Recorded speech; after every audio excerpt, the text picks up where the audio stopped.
So generally speaking, there are two main forms of stroke.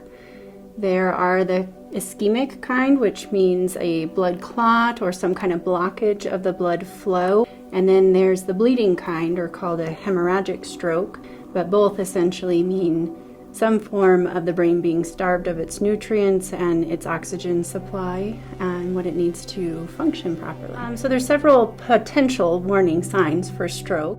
It can be anything from weakness on part of the body, a facial droop, dizziness and vertigo, speech difficulty, either expressing yourself or understanding speech, or clumsiness. And it's very important to look at and understand those signs of stroke so that we can get somebody to the hospital as quickly as possible. The treatments that we have to treat a stroke potentially are only approved for certain time frames, usually a few hours after the onset of symptoms.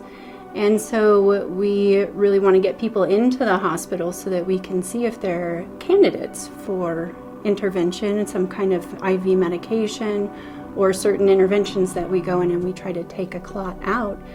And so people have to get to the hospital as quickly as possible so that we know if they can be a candidate for treatment.